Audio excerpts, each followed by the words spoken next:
Hello folks, Dick Fairburn here.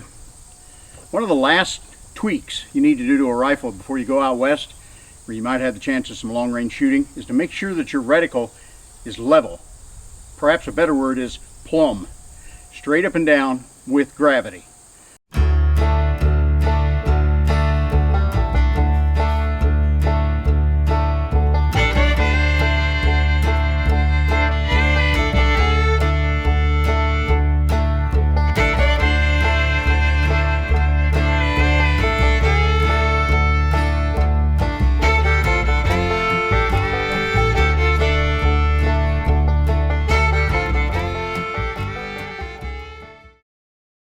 When I mount these scopes, I'm very careful to level the action. I put it in a vise with padded jaws.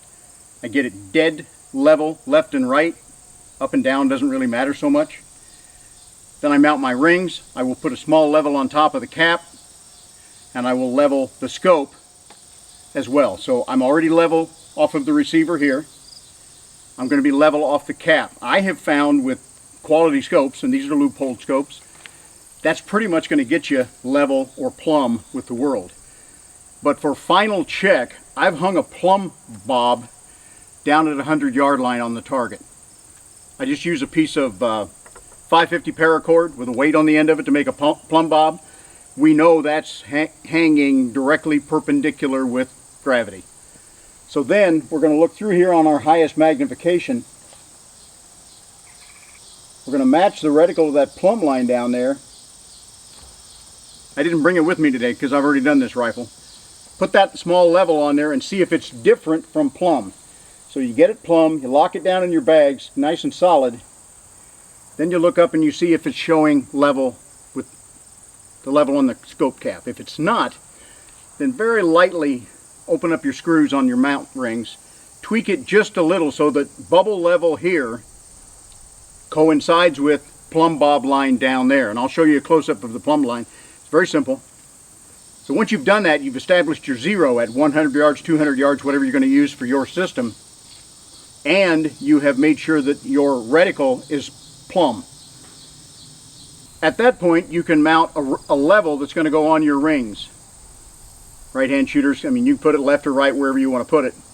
It's going to mount on your ring. Now that you know everything is good and level, get that scope level again, mount your ring on there, and get your bubble exactly on level. So that way when you're in a field shooting position, you can just glance up at that bubble level. If it's off very much, cant your rifle, a little left, a little right, wherever you need to get that thing level.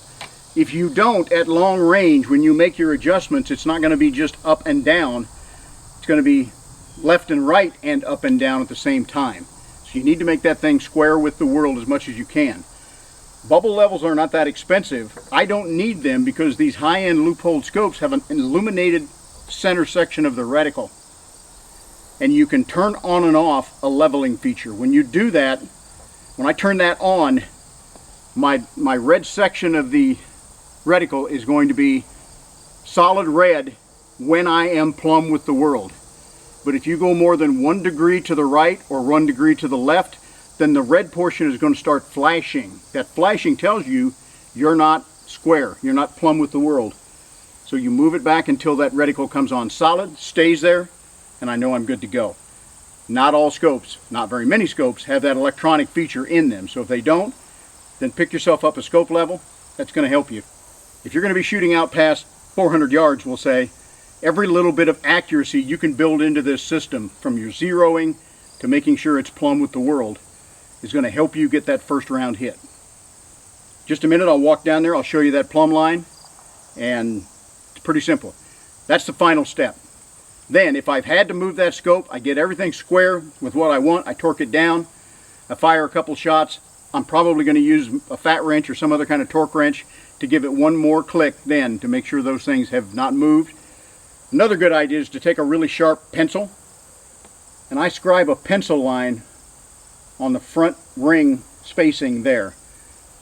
Most of these scopes are matte finish, so they'll take that pencil mark very easily, and that way you can glance at it and see if that thing has slid forward or backward at all. Just another tip to keep your equipment up to speed, ready for that long range shot.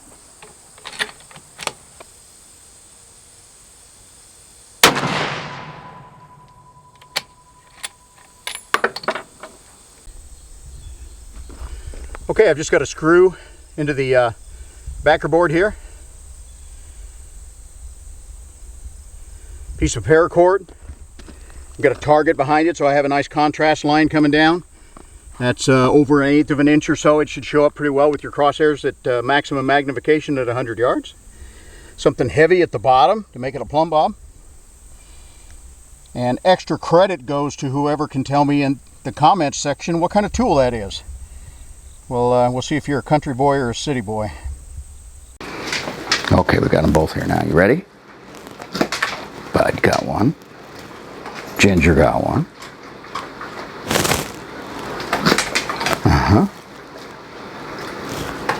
Oh, she missed it. She usually gets them, doesn't she, Bud? Okay, girl, last one. You ready? You ready? Yeah! That's all there is till next time.